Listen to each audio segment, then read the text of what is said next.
Good morning and नमस्कार दोस्तों, स्वागत है आप सभी का आपके अपने YouTube channel GK search engine पर। तो दोस्तों आज है 15 नवंबर और 15 नवंबर से रिलेटेड राजस्थान करंट अफेयर्स के जितने भी इंपॉर्टेंट क्वेश्चन हैं उन सभी को हम इस वीडियो में डिस्कस करने वाले हैं।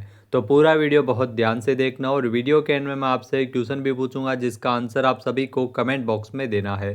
कल के वीडियो में मैंने आपसे एक क्वेश्चन पूछा था जो था केंद्रीय कृषि मंत्री शिवराज सिंह चौहान ने राजस्थान से किसे प्लांट जीनोम सेवियर अवार्ड से नवाजा है। तो ये पुरस्कार मिला है महावीर सिंह आर्य को। सी ऑप्शन यहाँ पर बिल्कुल सही था। जिन दोस्तों ने सी ऑप्शन कमेंट बॉक्स में सही जवाब दिया था उनको हार्दिक शुभकामनाएं। तो केंद्रीय कृषि एवं किसान कल्याण मंत्री शिवराज सिंह चौहान ने 12 नवंबर को पूसा नई दिल्ली में पौधा किस्म एवं कृषक अधिकार संरक्षण प्राधिकरण के स्थापना दिवस के समारोह में हिस्सा लिया था।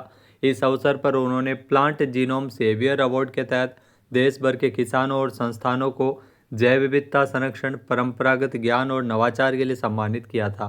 तो इसमें राजस्थान से महावीर सिंह आर्य को भी प्लांट जीनोम सेवियर अवार्ड से नवाजा गया था। कार्यक्रम में देश भर के प्रगतिशील किसान और संस्थान को पादप जीनोम संरक्षक पुरस्कार से सम्मानित किया गया था। तो चलिए शुरू करते हैं, लेकिन उससे पहले कल के 5 क्वेश्चन का रिवीजन। तो 5 महत्वपूर्ण क्वेश्चन थे। राजस्थान ने व्यवसाय प्रवेश, श्रम नियमन, सुविधाएं और पर्यावरण पंजीकरण और सेवा क्षेत्र में देश भर में कौन सा स्थान प्राप्त किया? तो शीर्ष स्थान प्राप्त किया, पहले स्थान पर था। नेक्स्ट है राजस्थान में बच्चों की निमोनिया स्क्रीनिंग हेतु सांस अभियान कब से कब तक संचालित किया जाएगा? तो 12 नवंबर 2025 से लेकर 28 फरवरी 2026 तक इसका आयोजन किया जाएगा। नेक्स्ट है छठे राष्ट्रीय जल पुरस्कार 2024 के तहत जल क्षेत्र में उत्कृष्टता के लिए सर्वश्रेष्ठ व्यक्ति का प्रथम पुरस्कार किसे प्रदान किया गया? बजरंग लाल जेठू को यह पुरस्कार मिला है। नेक्स्ट है भारत रिन्यूएबल एक्सपो 2026 का आयोजन जयपुर में कब किया जाएगा? 16 से 18 जनवरी 2026 तक। नेक्स्ट है the employers association of Rajasthan ने वाटर हार्वेस्टिंग के लिए किस राज्य की कंपनी स्पेस एलिमेंट के साथ एक समझौता किया? तो गुजरात की एक कंपनी है। तो चलिए शुरू करते हैं आज के राजस्थान करंट अफेयर्स। पहला क्वेश्चन है केंद्र सरकार ने किस योजना के तहत टांका निर्माण को लेकर मंजूरी प्रदान की है राजस्थान में? तो ये ध्यान रखना, भारत सरकार के द्वारा मनरेगा योजना के तहत अब टांका निर्माण को लेकर भी स्वीकृति प्रदान की गई है। ए ऑप्शन यहाँ पर बिल्कुल सही है, जो आप तस्वीर में देख सकते हैं। आइए जानते हैं इंपॉर्टेंट फैक्ट्स। तो भारत सरकार ने महात्मा गांधी राष्ट्रीय ग्रामीण रोजगार गारंटी अधिनियम यानी मनरेगा योजना के तहत टांका निर्माण को लेकर मंजूरी प्रदान की है। इससे किसानों और ग्रामीणों के लिए जल संकट से निपटना आसान हो जाएगा। यहाँ राजस्थान के शुष्क क्षेत्रों में जल संरक्षण की सदियों पुरानी परंपरा है टांका निर्माण, जो अब सरकारी सहायता इससे और मजबूत होगी। यहाँ मुख्यमंत्री भजनलाल शर्मा की पहल पर कृषि एवं किसान कल्याण मंत्री केंद्र सरकार में शिवराज सिंह चौहान ने इस प्रस्ताव को मंजूर किया है। अब मनरेगा योजना के तहत खेतों और तालाबों के निर्माण की जो पहले से अनुमति है, अब नियमों का पालन करने पर इस श्रेणी के तहत टांका भी बनाए जा सकेंगे। तो टांका का निर्माण भी शुष्क क्षेत्रों में किया जा सकेगा। नेक्स्ट क्वेश्चन है वेदांता कंपनी लिमिटेड अगले 2 सालों में राजस्थान में कितने नंदघर स्थापित करने को लेकर योजना बना रही है? यहाँ दोस्तों अगले 2 सालों में वेदांता कंपनी के द्वारा कुल 25,000 नंदघर स्थापित किए जाएंगे। सी ऑप्शन यहाँ पर बिल्कुल सही है। आइए जानते हैं इंपॉर्टेंट फैक्ट्स। तो वेदांता लिमिटेड अगले 2 वर्षों में राजस्थान में 25,000 नंदघर स्थापित करने की योजना बना रही है। कंपनी का लक्ष्य अगले 2 वर्षों में राजस्थान में 25,000 नंदघर स्थापित करना है, जिससे 20 लाख लोगों के जीवन में सुधार होगा और सामुदायिक परिवर्तन में जो सार्वजनिक निजी सहयोग के लिए एक नया मानदंड स्थापित होगा। वेदांता ने 16 राज्यों में 10,000 केंद्रों का आंकड़ा पार कर लिया है। भारत सरकार की एकीकृत बाल विकास योजना के साथ जुड़ी यह पहल पारंपरिक आंगनबाड़ियों को अत्याधुनिक प्रौद्योगिकी सक्षम केंद्रों में बदलने की दिशा में महत्वपूर्ण कदम है। अगला क्वेश्चन है राजस्थान के समस्त आंगनबाड़ी केंद्रों पर आंगनबाड़ी ओलंपिक खेल 2025 का आगाज कब हुआ है? तो इन खेलों की शुरुआत 13 नवंबर को की गई है। बी ऑप्शन यहाँ पर बिल्कुल सही है। आइए जानते हैं इंपॉर्टेंट फैक्ट्स। जी हाँ दोस्तों, राजस्थान के समस्त आंगनबाड़ी केंद्रों पर प्रारंभिक बाल्यावस्था देखभाल एवं शिक्षा के अंतर्गत बच्चों के शारीरिक एवं मानसिक विकास को प्रोत्साहित करने के उद्देश्य से 13 नवंबर से 3 दिवसीय आंगनबाड़ी ओलंपिक खेल 2025 का आगाज हुआ था। इस साल इन खेलों की जो थीम रखी गई है आंगनबाड़ी जो ओलंपिक खेल 2025 की थीम है खेल खेल में सीखो, यहाँ जिसमें स्थानीय और पारंपरिक खेलों को भी शामिल किया गया है। इसके अलावा आंगनबाड़ी ओलंपिक खेल 2025 में बच्चों के 2 समूह बनाकर 3 से 4 और 4 से 6 का जो समूह बनाकर विभिन्न खेल कूद की गतिविधियां आयोजित की जा रही है। प्रदेश के 63,000 आंगनबाड़ी केंद्रों पर लगभग 12 लाख बच्चे वो पंजीकृत है। विगत 2 वर्षों से आंगनबाड़ी ओलंपिक खेलों का आयोजन है वो राजस्थान में किया जा रहा है। अगला क्वेश्चन है, राजस्थान के 12 जिले की अंता विधानसभा सीट पर उपचुनाव में किसने जीत दर्ज की है। यहाँ दोस्तों 12 जिले की अंता विधानसभा उपचुनाव में अगर बात करें तो प्रमोद जैन भाया जीते जो कि कांग्रेस से है। बी ऑप्शन यहाँ पर बिल्कुल सही है। नरेश मीणा और मोरपाल सुमन हार गए थे। नरेश मीणा निर्दलीय लड़ रहे थे। आइए जानते हैं इंपॉर्टेंट फैक्ट्स। तो दोस्तों राजस्थान के 12 जिले की जो अंता विधानसभा सीट पर उपचुनाव हुए थे जिसमें कांग्रेस प्रत्याशी प्रमोद जैन भाया ने बम्पर जीत हासिल की है। जहां बीजेपी के मोरपाल सुमन को 15,612 मतों से हराया है।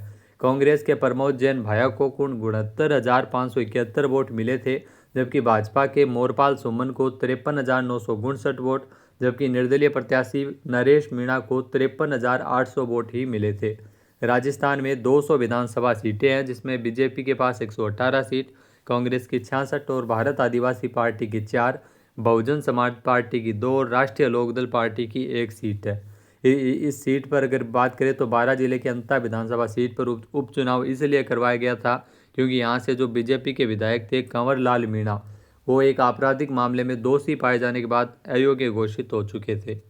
नेक्स्ट, हाल ही में राजस्थान में आयोजित होने वाले खेलो इंडिया यूनिवर्सिटी गेम्स 2025 का शुभंकर, जिसका नाम है खम्मा गणी, तो ये शुभंकर किसने लॉन्च किया है। तो ये शुभंकर लॉन्च किया आप तस्वीर में देख सकते हैं राज्यवर्धन सिंह राठौड़ ने। सी ऑप्शन यहाँ पर बिल्कुल सही है। आइए जानते हैं इंपॉर्टेंट फैक्ट्स। तो खेल मंत्री राज्यवर्धन सिंह राठौड़ ने जयपुर जिले के आमेर के जलेब चौक में खेलो इंडिया यूनिवर्सिटी गेम 2025 के लिए एंथम, मस्कॉट, लोगो, टी शर्ट और टॉर्च की लॉन्चिंग की है। यहाँ खेलो इंडिया यूनिवर्सिटी गेम 2025 का शुभंकर है वो खम्मा और घड़ी को मनाया गया है। यहाँ ये शुभंकर राज्य के राजकीय पशु ऊंट और पारंपरिक अभिवादन खम्मा घड़ी से प्रेरित है। एंथम है पधारो मारे राजस्थान, जीत लो सारा हिंदुस्तान, जो कि सूफी सिंगर स्वरूप खान ने इस गीत को गाया है। खेलो इंडिया यूनिवर्सिटी गेम्स का जो महाकुंभ है, खेलों का महाकुंभ, जो 12 दिन तक चलेगा, 24 नवंबर से लेकर 5 दिसंबर तक इसका आयोजन है वो किया जाएगा राजस्थान के 7 संभागीय मुख्यालयों पर। इसके अलावा 24 खेलों में 7,000 से ज़्यादा राष्ट्रीय और अंतर्राष्ट्रीय स्तर के खिलाड़ी इसमें हिस्सा लेंगे। नेक्स्ट, वर्ष 2026 में राजस्थान इंटरनेशनल फिल्म फेस्टिवल रिफ का 12वां संस्करण कहाँ आयोजित किया जाएगा। तो साल 2026 में राजस्थान इंटरनेशनल फिल्म फेस्टिवल का आयोजन है वो जोधपुर में किया जाएगा। ए ऑप्शन यहाँ पर बिल्कुल सही है। आइए जानते हैं important facts.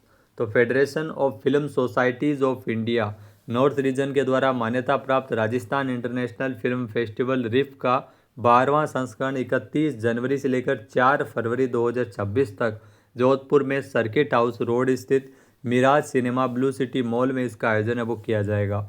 12वें Rajasthan international film festival 2026 की जो पहली सूची है वो हाल ही में जारी की गई थी, जिसमें 25 फिल्मों को आधिकारिक रूप से रिप प्रतियोगिता के अनुभाग में चुना गया, जिसमें 9 फीचर फिल्म है और 16 नॉन फीचर फिल्म इसमें शामिल है।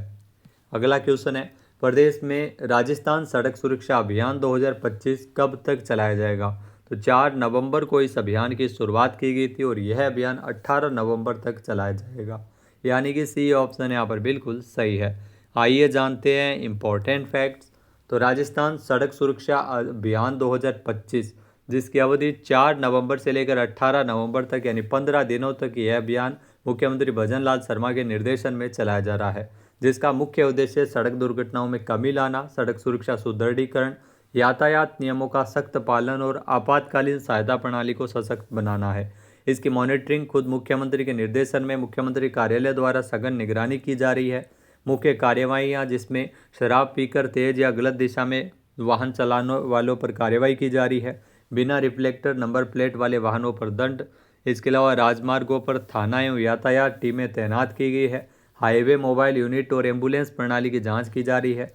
नई पहल की अगर बात करें तो सभी 6 लेन राजमार्गों पर NH-48 मॉडल के अनुरूप लेन ड्राइविंग सिस्टम लागू किया जा रहा है। नेक्स्ट क्वेश्चन है, राजस्थान के किस जिले में स्थित राष्ट्रीय चंबल घड़ियाल अभयारण्य जहां पर घड़ियाल हॉटस्पॉट के रूप में उसे विकसित किया जाएगा। तो सवाईमाधोपुर में स्थित है राष्ट्रीय चंबल अभयारण्य, जहाँ पर घड़ियाल हॉटस्पॉट के रूप में इसे विकसित किया जा रहा है। ए ऑप्शन यहाँ पर बिल्कुल सही है। आइए जानते हैं इम्पोर्टेंट फैक्ट्स। तो चंबल अभयारण्य जो घड़ियाल हॉटस्पॉट के रूप में विकसित होगा, यहाँ वन एवं पर्यावरण राज्य मंत्री संजय शर्मा ने 13 नवंबर को सवाईमाधोपुर जिले के राष्ट्रीय चंबल घड़ियाल अभयारण्य पालीघाट में घड़ियालों के संरक्षण और सुरक्षा के लिए एक अनूठी पहल की शुरुआत की है। उन्होंने 5 माह उम्र के कुल 30 में से 10 घड़ियाल हैचलिंग्स को चंबल नदी में उनके प्राकृतिक आवास में छोड़ा है। शेष को 5-6 दिन के अंतराल पर चंबल नदी में छोड़ा जाएगा। वन एवं पर्यावरण विभाग के द्वारा रियरिंग फास्ट ट्रैक हेड स्टार्किंग कार्यक्रम के तहत घड़ियाल के इन बच्चों को अंडों से बाहर निकालने के बाद संरक्षित किया गया था। नेक्स्ट क्वेश्चन है, हाल ही में भारत में राष्ट्रीय बाल दिवस कब मनाया गया है? तो हर साल राष्ट्रीय बाल दिवस है वो जवाहरलाल नेहरू जो पूर्व प्रधानमंत्री थे, प्रथम प्रधानमंत्री थे, इनके जन्मदिन के अवसर पर मनाया जाता है 14 नवंबर को। सी ऑप्शन यहाँ पर बिल्कुल सही है। आइए जानते हैं इम्पोर्टेंट फैक्ट्स। तो बाल दिवस 14 नवंबर को मनाया जाता है, जो कि जवाहरलाल नेहरू, जिन्हें प्यार से चाचा नेहरू कहा जाता है, उनकी जयंती के अवसर पर वे बच्चों की शिक्षा और कल्याण के प्रबल समर्थक थे। तो उसी अवसर पर 14 नवंबर को हर साल बाल दिवस मनाते हैं। 2025 में बाल दिवस की थीम है हर बच्चे के लिए हर अधिकार। यहाँ स्कूलों में सांस्कृतिक कार्यक्रम आयोजित किए जाते हैं और बच्चों की क्षमता का जश्न मनाया जाता है और समाज को उनके कल्याण के प्रति अपनी जिम्मेदारी की भी याद दिलाई जाती है। भारत के पहले प्रधानमंत्री पंडित जवाहरलाल नेहरू का जन्म 14 नवंबर 1889 को इलाहाबाद, जो वर्तमान में प्रयागराज है, उत्तर प्रदेश में हुआ था। नेक्स्ट है, हाल ही में वायुसेना प्रमुख एपी सिंह ने न्योमा एयरबेस का उद्घाटन कहाँ किया है? यहाँ दोस्तों आप तस्वीर में देख सकते हैं, वायुसेना प्रमुख एपी सिंह के द्वारा न्योमा एयरबेस का उद्घाटन लद्दाख में किया गया है। सी ऑप्शन यहाँ पर बिल्कुल सही है। आइए जानते हैं इम्पोर्टेंट फैक्ट्स।